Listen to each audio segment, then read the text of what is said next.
اعوذ باللہ من الشیطان الرجیم بسم اللہ الرحمن الرحیم وَلَقَدْ آتَيْنَا مُوسَى الْكِتَابَ وَقَفَّيْنَا مِن بَعْدِهِ بِالرُّسُلِ وَآتَيْنَا عِيسَى ابْنَ مَرْيَمَ الْبَيِّنَاتِ وَأَيَّدْنَاهُ بِرُوحِ الْقُدُسِ أَفَكُلَّمَا جَاءَكُمْ رَسُولٌ بِمَا لَا تَهْوَىٰ أَنفُسُكُمُ اسْتَكْبَرْتُمْ فَفَرِيقًا كَذَّبْتُمْ وَفَرِيقًا تَقْتُلُونَ۔ الحمدللہ 10 رکوع ہمارے مکمل ہو چکے ہیں، 11واں رکوع آج انشاءاللہ اسٹارٹ کرتے ہیں۔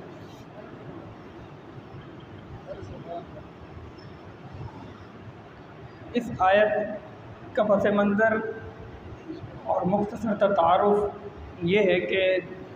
گزشتہ پچھلی آیات کے اندر اللہ سبحانہ و تعالیٰ نے جو یہ فرمایا تھا کہ ان بنی اسرائیل سے میں نے جو ہے عہد لیا ہے ایک پختہ، اور وہ عہد چند چیزوں پر تھا: اللہ کے ساتھ شریک نہ ٹھہرانا، والدین کا احسان، اسی طرح سے غرباء، یتامى، مساکین کے ساتھ بھی اچھا سلوک، مطلب حقوق العباد اور حقوق اللہ پر اللہ نے عہد لیا تھا۔ تو اسی کے متعلق اللہ فرما رہے ہیں کہ ایسا نہیں ہے کہ میں نے عہد لیا اور عہد لینے کے بعد تمہیں ایسے ہی چھوڑ دیا، پھر میں نے تمہاری طرف پلٹ کر دیکھا ہی نہیں اور تم سے کوئی پوچھ گچھ کی ہی نہیں، ایسا نہیں ہے۔ تو اسی کے متعلق اللہ یہاں ذکر فرما رہے ہیں، پہلے ترجمہ کرتے ہیں پھر انشاءاللہ اس کی تشریح میں کرتا ہوں۔ وَلَقَدْ آتَيْنَا مُوسَى الْكِتَابَ، اور البتہ تحقیق آتینا ہم نے دیا موسیٰ الکتاب، موسیٰ علیہ السلام کو کتاب یعنی تورات، وقفینا، اور ہم نے ایک کے بعد ایک بھیجے۔ قفا اصل میں کہتے ہیں گردن کو، یہ گردن ہوتی ہے نا، گردن کو کہتے ہیں قفا، یعنی ایک کے بعد ایک اللہ سبحانہ و تعالیٰ فرما رہے ہیں کہ میں نے بھیجے ہیں۔ کیا بھیجے ہیں؟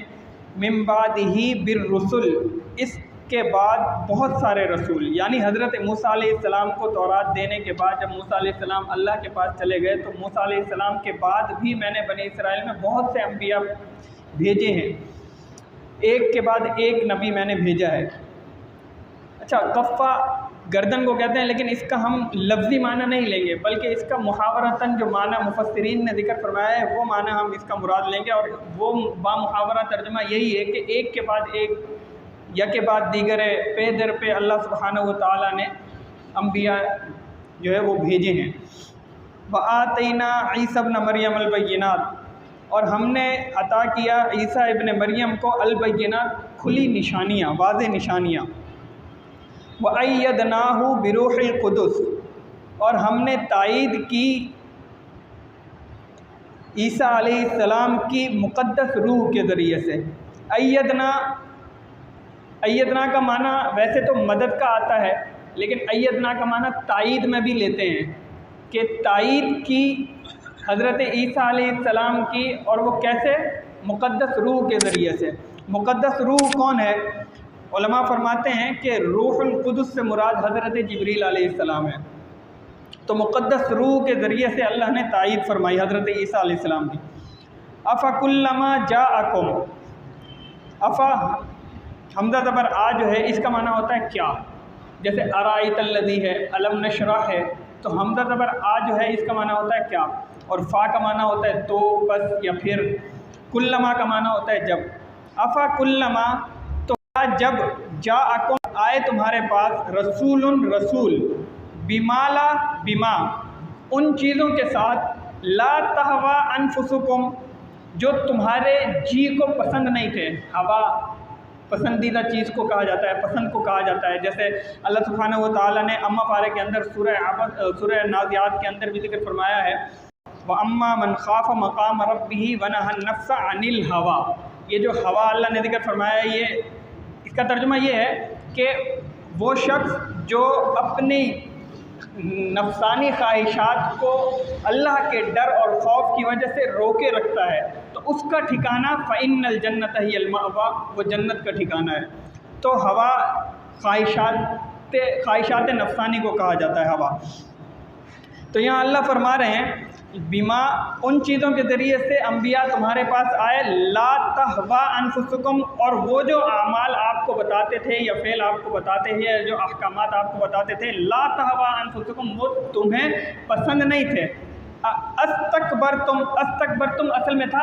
استکبرتم، تو کیا تم متکبر ہو جاؤ گے؟ یعنی اگر وہ ایسے پیغامات اللہ کی طرف سے لے کر آ رہے ہیں جو تمہارے جی کو پسند نہیں ہے، تو اس کا مطلب یہ ہے کہ تم ان چیزوں کو چھوڑ دو گے اور متکبر بن جاؤ گے۔ تو یہ اللہ یہاں فرما رہے ہیں استکبرتم، تو کیا تم متکبر ہو جاؤ گے؟ ففریقاً کذبتم، انبیاء میں سے کچھ کو تم نے جھٹلایا۔ ففریقاً، فریق سے مراد یہاں پہ انبیاء ہیں، کچھ انبیاء کو کذبتم تم نے جھٹلایا، وفریقاً تقتلون، اور ایک فریق کو تقتلون تم نے قتل کیا۔ تفسیر میں بتاتا ہوں انشاءاللہ۔ وقالوا قلوبنا غلف،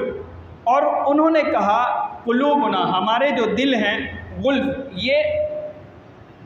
پردے میں ہیں، غلف میں، غلاف کہتے ہیں نا، غلاف کعبہ کہا جاتا ہے، تو پردے میں ہیں، غلف میں ہیں، بند ہیں۔ بل لعنہم اللہ بکفرہم، اللہ فرما رہے ہیں کہ تمہارے جو دل ہیں یہ پردے میں نہیں ہیں، بلکہ لعنہم اللہ، اللہ کی لعنت ہے ان پر، بکفرہم، بسبب ان کے کفر کے، ان کے انکار کرنے کے، ان کی ہٹ دھرمی کی وجہ سے۔ فقلیلا ما یؤمنون، بہت ہی تھوڑا ہے ما وہ یؤمنون جو تم ایمان لاتے ہو۔ تو ان دو آیت کی تفسیر کرتے ہیں انشاءاللہ پھر آگے۔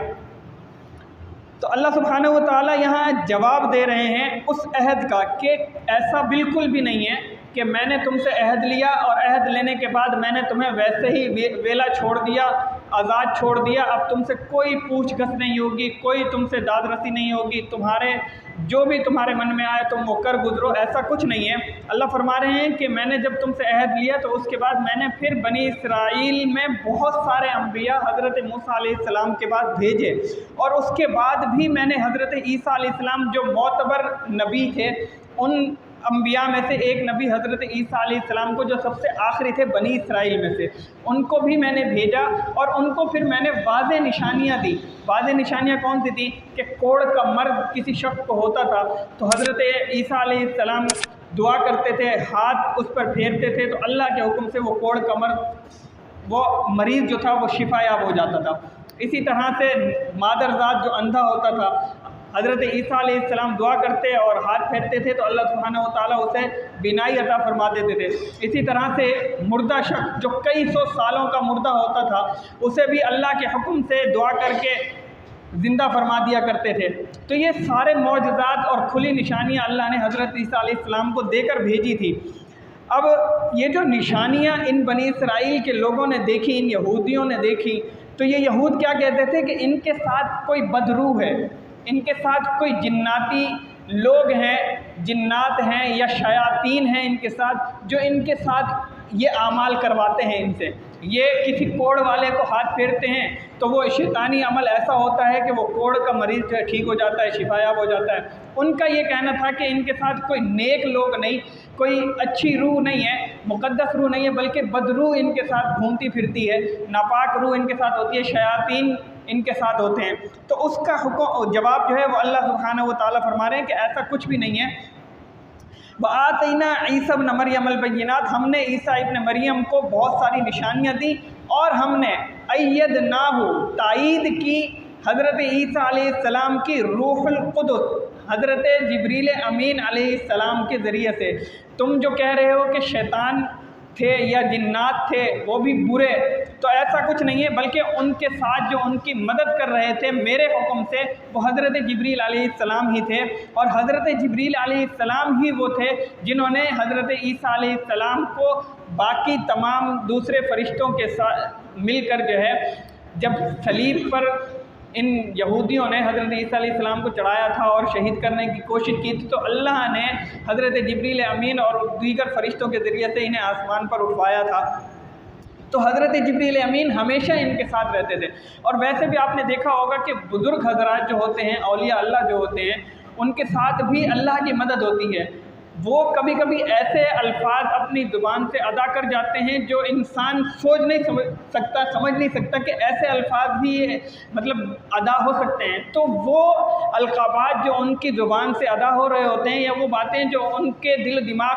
ہمارے دل دماغ میں نہیں ہوتی لیکن وہ ہم سن رہے ہوتے ہیں ان بزرگان دین اور دیگر مفسرین یہی فرماتے ہیں کہ ان کے ساتھ بھی اللہ کی مدد ہوتی ہے اور فرشتہ ان کے ساتھ ہوتا ہے۔ وہ فرشتہ ان کے دل کے اندر ایسا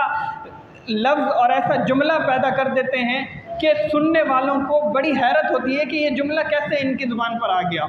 تو اللہ فرما رہے ہیں کہ نیک لوگوں کے ساتھ ویسے ہی مقدس روح موجود ہوتی ہے، مقدس روح ان کے ساتھ رہتی ہے۔ تو یہاں پہ بھی اللہ فرما رہے ہیں کہ ایسا نہیں ہے کہ شیطانی لوگ تھے کوئی، بلکہ مقدس روح حضرت جبریل امین جو ہے وہ عیسیٰ علیہ السلام کے ساتھ ہے۔ افکلما جاءکم رسول، اچھا یہاں پہ علماء فرماتے ہیں، مفسرین فرماتے ہیں کہ اللہ فرما رہے ہیں جب بھی کوئی ایسی چیز یا ایسا حکم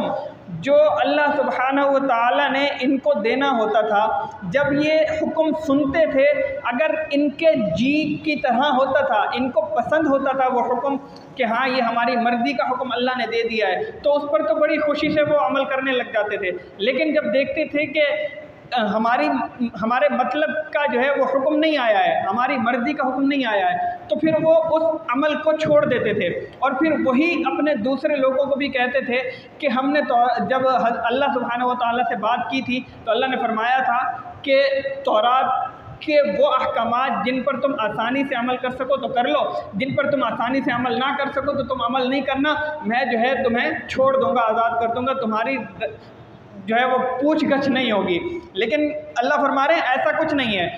اگر رسول کوئی حکم تمہارے لیے لے کر آ رہے ہیں اور وہ حکم ایسا ہے کہ لا تہوی انفسکم، تمہارے جی کو پسند بھی نہیں ہے، تو ایسا نہیں ہے کہ تم اسے چھوڑ دو۔ اگر تم چھوڑ دیتے ہو تو اس کا مطلب یہ ہے استکبرتم، تم تکبر کر رہے ہو، تم اپنے آپ کو اللہ سے بھی اور اللہ کے بھیجے ہوئے پیغمبر سے بھی اپنے آپ کو بڑا اور برگزیدہ سمجھ رہے ہو، اور سمجھ رہے ہو کہ میں یہ کام نہیں کروں گا اور میں اللہ کا بہت برگزیدہ انسان ہوں، اس لیے متکبر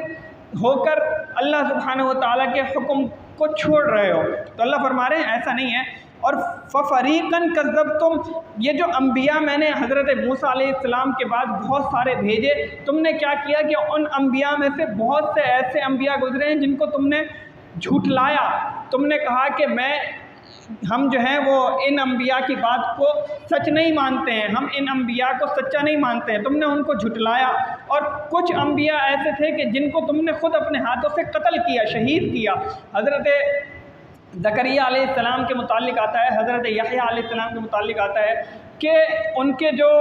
پیروکار تھے یا ان کے جو قوم کے لوگ تھے وہ ایسے تھے کہ حضرت زکریا علیہ السلام کو تو باقاعدہ آری کے ذریعے سے کاٹا گیا تھا، درخت کے اندر وہ چھپے تھے۔ واقعہ لمبا ہے، میں مختصر بس آپ کو بتاتا ہوں کہ حضرت زکریا علیہ السلام بھاگتے ہوئے جا رہے تھے، تو اب پیچھے کیونکہ سارے وہ لوگ تھے جو حضرت زکریا علیہ السلام کو مانتے نہیں تھے، ان کی تعلیمات پر عمل نہیں کرتے تھے، دشمن تھے حضرت زکریا علیہ السلام کے۔ تو حضرت زکریا علیہ السلام آگے بھاگ رہے ہیں، دشمنوں سے اپنے آپ کو بچانے کی کوشش کر رہے ہیں، تو سامنے کوئی چیز انہیں نظر نہیں آئی، تو سامنے ایک درخت تھا، اس درخت کو کہا کہ اللہ کے حکم سے کھل جا، مجھے پناہ دے۔ جب وہ اندر داخل ہوئے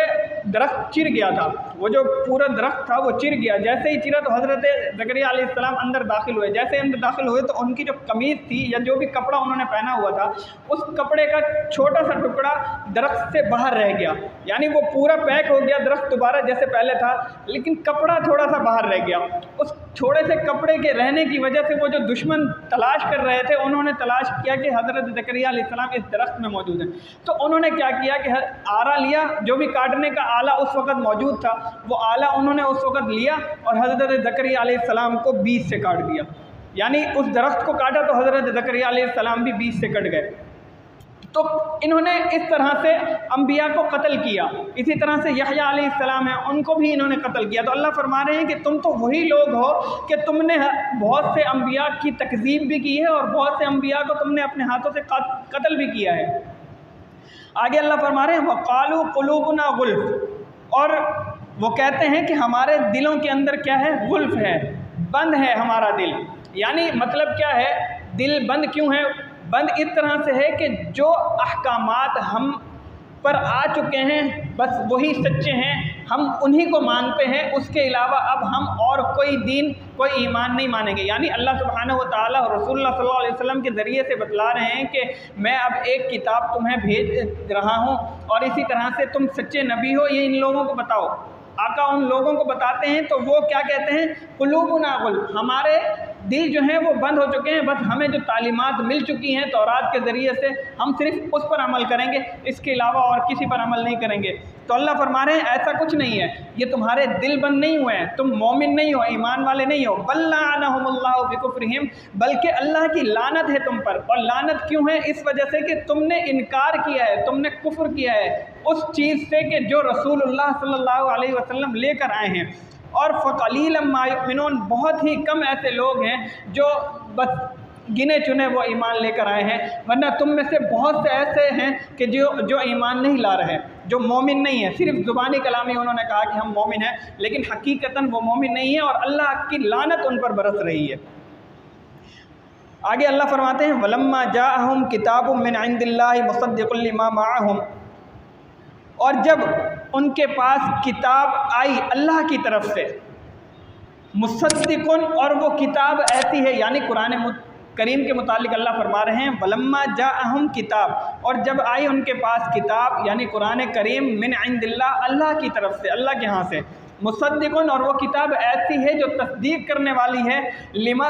اس کی، معہم، جو ان کے پاس ہے، یعنی تورات جو تمہارے پاس موجود ہے اس تورات کی یہ کتاب تصدیق کرنے والی ہے۔ مشکل تو وہاں پیش آتی ہے نا کہ ایک نیا دین آیا ہو اور وہ نیا دین آ کر پچھلے سارے دینوں کو کہے کہ یہ دین سارے غلط تھے، صحیح نہیں تھے، بس یہ دین ٹھیک ہے، تو اس میں انسان پریشان ہوتا ہے، کنفیوژن میں آتا ہے کہ یار میں اب اس دین پر عمل کروں یا اس دین پر عمل کر دوں، بڑا پریشانی ہے۔ لیکن یہاں اللہ فرما رہے ہیں کہ ایسا نہیں ہے کہ اس کتاب نے آ کر پچھلی کتابوں کی تکذیب کر دی اور پچھلے رسولوں کی تکذیب کر دی اور کہا کہ پچھلے رسول بھی جھوٹے تھے اور پچھلی کتابیں بھی جھوٹی تھیں، ایسا نہیں ہے، بلکہ یہ جو کتاب اب اللہ نے تمہارے اوپر اتاری ہے، قرآن کریم جو اتارا ہے یا رسول اللہ صلی اللہ علیہ وسلم جو تمہارے پاس آئے ہیں، یہ رسول اللہ صلی اللہ علیہ وسلم اور یہ کتاب ایسے ہیں جو تمہارے پاس پہلے انبیاء موجود تھے، تمہارے آباء و اجداد کے پاس، یا پھر تمہارے آباء و اجداد کے پاس جو وہ کتاب لے کر آئے تھے اللہ کی طرف سے، یہ اس کتاب کی بھی اور ان رسولوں کی بھی تصدیق کرنے والی ہے۔ وَكَانُوا مِن قَبْلُ، اور وہ تھے اس سے پہلے، يَسْتَفْتِحُونَ۔ اچھا، یہاں اللہ فرما رہے ہیں کہ یہ جو یہود تھے، یعنی یہود میں دو قومیں تھیں نا، ایک وہ یہود تھے جو تورات کے عالم تھے، تورات کو سمجھتے تھے، اور ایک وہ تھے جو تورات کو نہیں سمجھتے تھے بلکہ وہ بت پرست تھے، مشرک تھے، وہ شرک کرتے تھے۔ تو یہ جو تورات کے عالم تھے یہ ان بت پرستوں سے لڑتے تھے، ان کو سمجھاتے تھے، ان کو بتاتے تھے۔ تو اللہ یہیں یہ فرما رہے ہیں کہ یستفتحون علی الذین کفروا، یہ وہ لوگ ہیں کہ یہ کھولتے تھے۔ استفتاح کے دو معنی آتے ہیں، ایک معنی آتا ہے کھولنے کا اور ایک معنی آتا ہے فتح کا، مدد کا۔ یہاں دونوں معنی ہم لے سکتے ہیں، کھولنے کے معنی میں بھی آ سکتا ہے اور فتح، مدد کے معنی میں بھی آ سکتا ہے۔ کھولنے کے معنی کا مطلب اگر لیں تو کیسا ہوگا؟ ترجمہ یہ ہوگا کہ وَكَانُوا مِن قَبْلُ يَسْتَفْتِحُونَ عَلَى الَّذِينَ كَفَرُوا، اور یہ تھے اس سے پہلے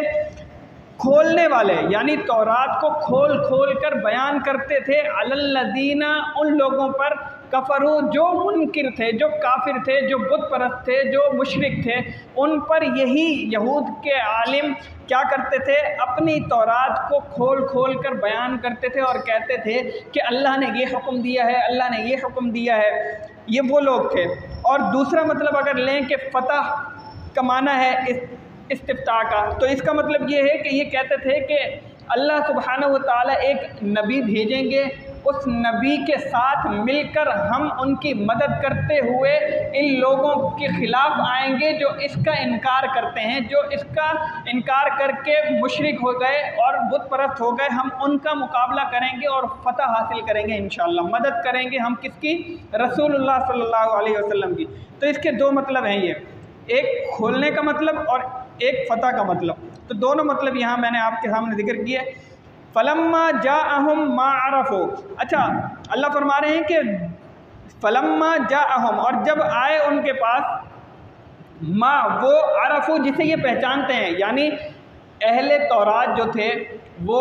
سمجھتے تھے قرآن کریم کو کہ ہاں یہ اللہ کی سچی کتاب ہے، اور یہ بھی سمجھتے تھے کہ یہ رسول اللہ صلی اللہ علیہ وسلم جو ہیں یہ بھی سچے رسول ہیں، اس میں کوئی دوغلا پن نہیں ہے، یہ بھی اللہ کے سچے رسول ہیں۔ ساری وہ نشانیاں جو ہم نے تورات میں پڑھی ہیں یا علماء سے سنی ہیں اپنے، ان میں یہی ساری نشانیاں پوری کی پوری ہو رہی ہیں رسول اللہ صلی اللہ علیہ وسلم کی شخصیت کے اندر بھی، اور یہ جو کلام پڑھتے ہیں اس کلام کے اندر بھی۔ تو یہ اس کلام کو بھی سمجھتے تھے اور اس کلام کو پہچانتے بھی تھے، لیکن اس کے باوجود بھی یہ کیا کرتے تھے، اس کلام پر توجہ نہیں دیتے تھے اور اس پر ایمان نہیں لاتے تھے۔ اور لاتے کیوں نہیں تھے ایمان، اس کا بھی اللہ آگے ذکر فرما رہے ہیں،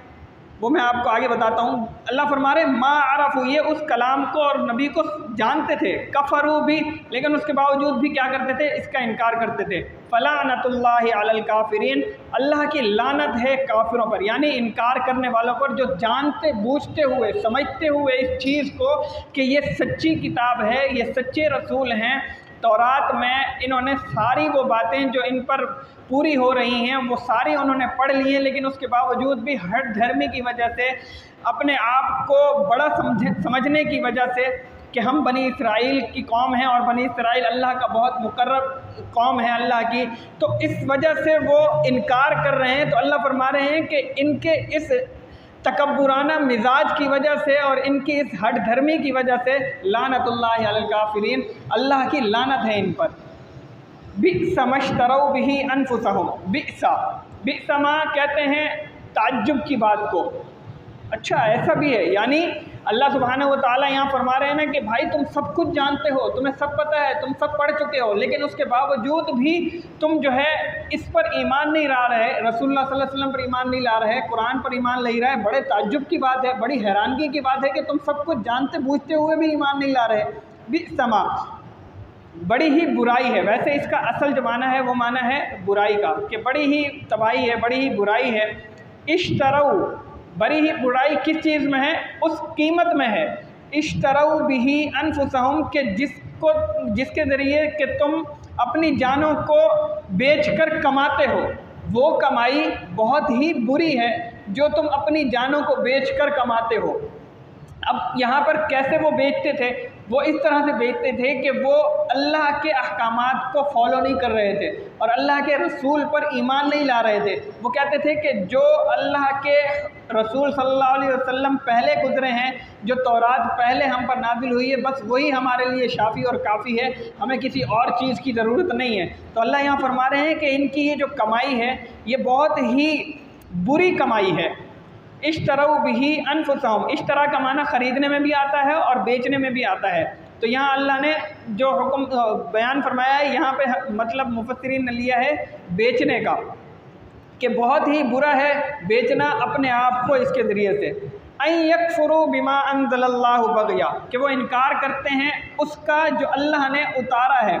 بغین، یہ ہے اصل جملہ، کہ بغاوت کرتے ہوئے، ہٹ دھرمی کی وجہ سے۔ بغاوت کیوں کرتے تھے یہ علماء فرماتے ہیں کہ کیونکہ سارے انبیاء تو بنی اسرائیل میں ہی آئے تھے، حضرت موسیٰ علیہ السلام، اس کے بعد بہت سارے رسول، پھر حضرت عیسیٰ علیہ السلام، بہت سارے انبیاء اللہ نے بنی اسرائیل میں ہی بھیجے۔ لیکن جب رسول اللہ صلی اللہ علیہ وسلم کے آنے کی باری آئی تو اللہ نے بنی اسرائیل کی بجائے بنی اسماعیل میں سے حضرت آپ صلی اللہ علیہ وسلم کو بھیجا۔ تو ان کو یہ حسد تھا، یہ بغض تھا کہ بنی اسرائیل میں سے کیوں نہیں آیا، ایک امی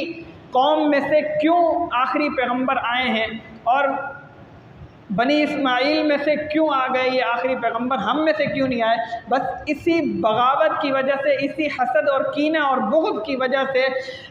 وہ ایمان نہیں لا رہے تھے۔ وہ رسول اللہ حالانکہ سب کچھ جانتے پہچانتے تھے، لیکن اس کے باوجود بھی نہ رسول اللہ صلی اللہ علیہ وسلم پر ایمان لاتے تھے اور نہ ہی وہ کتاب اللہ قرآن مجید فرقان حمید پر ایمان لاتے تھے۔ تو اللہ یہاں فرما رہے ہیں کہ بغین، بغاوت کی وجہ سے، ان ینزل اللہ من فضلی، کہ جو اللہ نے اتارا ہے اپنے فضل سے، علی من، اس شخص پر، یشاء، جسے چاہتا ہے، من عبادہ، اپنے بندوں میں سے۔ یہ کہتے تھے کہ ہمارے میں سے کیوں نہیں آئے، اللہ یہاں پورا واضح فرما رہے ہیں کہ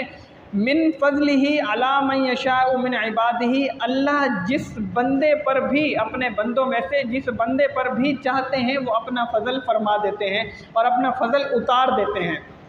اس میں کوئی خاص انسانیت یا خاص لوگ جو ہے متعین نہیں ہیں، ضروری نہیں ہے کہ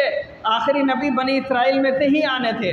اب میرا فضل ہوا بنی اسماعیل پر، میں نے حضرت ابراہیم علیہ السلام کی دعا قبول فرمایا تھا تو میں نے بنی اسماعیل میں سے بھیج دیا، تو میں نے کوئی خاص لوگوں کو متعین نہیں کیا ہوا تھا کہ انہی میں سے ہی میں اپنا پیغمبر جو نبی آخر الزمان صلی اللہ علیہ وسلم ہوں گے وہ بھیجوں گا۔ نہیں، اللہ فرما رہے ہیں کہ میں جس پر بھی اپنے بندوں میں سے چاہتا ہوں اپنا فضل فرما دیتا ہوں، مجھ سے کوئی پوچھنے والا نہیں ہے۔ فباؤوا بغضب علی غضب، اب آگے اللہ سزا جو ہے وہ بتا رہے ہیں۔ فباؤوا بغضب علی غضب، لوٹے، یہ باؤ پہلے بھی آیا ہے، ترجمہ ہے لوٹنے کا۔ فباؤوا بس یہ لوٹے، بغضب علی غضب، غضب در غضب پر، یعنی اللہ کے عذاب میں سے مزید عذاب ان پر مسلط ہوا ہے، یہ اللہ کے عذاب کی طرف لوٹے ہیں، اور وہ عذاب بھی ایسا ہے کہ جو بار بار انہیں مل رہا ہے۔ وَلِلْكَافِرِينَ عَذَابٌ عَلِيمٌ، وَلِلْكَافِرِينَ یہ اصل میں تھا ولی الکافرین، الکافرین الف لام لگا ہوا تھا۔ الف لام اگر لگ جائے کسی بھی جملے کے شروع میں تو اس کا مطلب ہوتا ہے کہ اب وہ خاص قسم کا کوئی حکم ہے یا خاص قسم کی سزا ہے یا خاص قسم کی کوئی بات ہے، متعین کوئی بات ہے۔ اگر آخر کے اندر تنوین آئی ہو تو وہ خاص نہیں ہے بلکہ وہ بہت سارے ہیں۔ تو یہاں اللہ فرما رہے ہیں ولیل کافرین، یہ جو کافر ہیں نا، یہ بنی اسرائیل میں جو اہل علم اپنے آپ کو کہتے ہیں، جو کہتے ہیں کہ ہم تورات کا علم جانتے ہیں اور انہیں سب کچھ پتہ ہے، اس کے باوجود بھی یہ منکر ہیں، ایمان نہیں لا رہے ہیں رسول اللہ صلی اللہ علیہ وسلم پر، قرآن کریم پر، تو یہ جو کافر ہیں ان کافروں پر اللہ فرما رہے ہیں عذاب مہین، اہانت امیز عذاب ہے، اہانت امیز عذاب۔ وَإِذَا، بس یہاں تک آج پڑھتے ہیں، باقی انشاءاللہ اگلے درس کے اندر پڑھیں گے۔ تو اللہ سبحانہ و تعالیٰ نے ان آیات کے اندر جو ہے وہ واضح بتا دیا کہ وہ جو یہود کے علماء تھے جو اپنے آپ کو بہت بڑا سمجھتے تھے کہ ہم میں سے بڑا کوئی ہے ہی نہیں، اور اپنے آپ کو اہل علم کہلاتے تھے اور اپنے آپ کو تورات کا بڑا عالم سمجھتے تھے، لیکن وہی لوگ یہ کہتے تھے، پہلے تو یہ کہتے تھے کہ ہم رسول اللہ صلی اللہ علیہ وسلم پر اور جو آخری نبی آئیں گے اور آخری کتاب آئے گی ہم اس پر ایمان لائیں گے، اور جو نہیں مان رہے ہوں گے ہم ان کو تبلیغ کریں گے ان کے ساتھ مل کر اور ان کی مدد کریں گے۔ لیکن جب اللہ سبحانہ و تعالیٰ نے بھیج دیا نبی پاک صلی اللہ علیہ وسلم کو اور قرآن کریم بھی نازل کر دیا، تو یہی وہ لوگ تھے بنی اسرائیل کے ہی جنہوں نے صرف بغض کی وجہ سے کہ آخری نبی ہم میں سے کیوں نہیں آئے، بنی اسماعیل میں سے کیوں آئے ہیں، تو اللہ یہ جو تھے ان لوگوں نے صرف اس بغض اور حسد کی وجہ سے کیا کیا، انکار کر دیا اور ایمان نہیں لائے۔ تو اللہ نے پھر ان کی سزا بھی ذکر فرمائی اور ان کا عذاب بھی ذکر فرمایا کہ ان کو کیسا میں نے عذاب دیا ہے۔ اللہ سے دعا ہے کہ اللہ جو ہے وہ ہمیں قرآن کریم کو صحیح سمجھنے کی اور پھر اس پر عمل کرنے کی توفیق